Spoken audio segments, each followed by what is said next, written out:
Hello guys, இன்றைக்கி சூப்பரான evening snacks பார்க்கலாமா? நான் இன்றைக்கி ரோட்டு கடையில் காளான் முட்டைக்கோஸ் வச்சு பண்ணுறேன். அப்புறம் வந்து மிளகா பஜ்ஜி, அப்புறம் பொட்டேட்டோ பஜ்ஜி செய்கிறேன். இன்றைக்கி மிளகா பஜ்ஜி வந்து இதுமாதிரி நான் 4 பீஸாக கட் பண்ணிக்கிட்டேன். உள்ள விதையெல்லாம் எடுத்துகிட்டு, ஏன்னா எனக்கு காரமாக இருக்கனால நான் எடுத்துட்டேன். நீங்கள் வேணும்னா கூட அதை ஆட் பண்ணிக்கலாம். 2 கட் பண்ணால் தான் உள்ள ஸ்டஃபிங்லாம் நல்லா போகிறதுக்காக. நான் ரெண்டு மிளகா பஜ்ஜி அப்போ வந்து எனக்கு 8 பீஸ் வரும். நான் மட்டும்தான் இருக்கனால எனக்கு இது போதும். நல்லா அதுமாரி பொட்டேட்டோவை நல்லா பீல் பண்ணிக்கணும், தோலெல்லாம். அப்படியே செய்தால் நல்லா இருக்குமான்னு தெரில, ஆனால் நான் பீல் பண்ணிட்டேன். அழகாக ஸ்லைஸ்லாம் பண்ணலான்னு பார்த்தா பாதியாக கட் ஆகிடுச்சு எனக்கு. இதுக்கு அரிசி மாவு, கடல மாவு, அப்புறம் நல்லா கொஞ்சம் உப்பு, லைட்டாக சோடாப்பு, காஷ்மீரி மிளகாத்தூள் சேர்த்துருக்கேன். நல்லா கொஞ்சம் ரொம்ப தண்ணி இல்லாமல் ரொம்ப கெட்டியாகவும் இல்லாமல் நல்லா மிக்ஸ் பண்ணிக்கோங்க, கட்டி இல்லாமல்.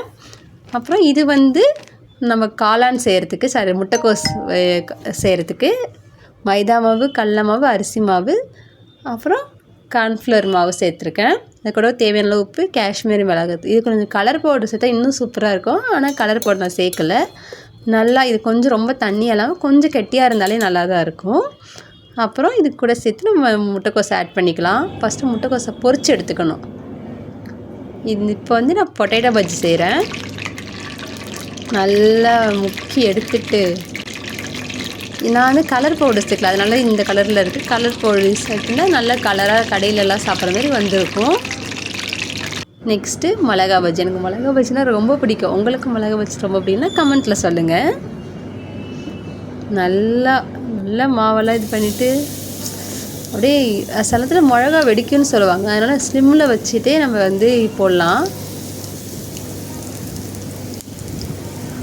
நல்லா அப்படியே எப்போ பொரியும், எப்போ சாப்பிட்லான்னு எப்படி இருக்குது பாருங்கள். நல்லா செவந்து மொறுன்னு. அப்புறம் இது வந்து நான் வச்சுருந்த முட்டைக்கோஸை ஃபஸ்ட்டு பொரித்து எடுத்துக்கலாம். காளான் செய்யும்போது ஃபஸ்ட்டு இது மாதிரி தான் நல்லா பொரித்து எடுத்துக்கணும், 2 பக்கமும் நல்லா வெந்தோடனே. இதுக்காக அடுத்து வந்து ஆனியன் சேர்த்துக்கிட்டு, இது கூட நான் வந்து டொமேட்டோ வந்து மிக்ஸில் அடித்து வச்சுருந்தேன், அது கொஞ்சம் சேர்த்துக்கணும். காஷ்மீரி மிளகாத்தூள் சேர்த்துக்கோங்க. ரெடி கலர்ஃபுல்லாக வந்துருச்சுல மிளகாத்தூள் சேர்த்தோடனே. இது கூட இஞ்சி பூண்டு பேஸ்ட்டு, தென் கரம் மசாலா ஆட் பண்ணிக்கணும். அந்த வீடியோ ஸ்கிப் ஆகிடுச்சு. நல்லா கொஞ்ச நேரம் நல்லா அந்த பச்சை வாசனை போகிற வரையும் நல்லா கொதி வந்த பிறகு நம்ம வச்சுருக்க அந்த முட்டைக்கோஸை வந்து போட்டுக்கணும். அப்புறம் வந்து தண்ணியில் வந்து கார்ன்ஃப்ளவர் மாவு கரைச்சி வச்சுருந்தேன், ஏன்னா கொஞ்சம் திக்னஸ்க்காக அதையும் சேர்த்து ஆட் பண்ணிக்கோங்க.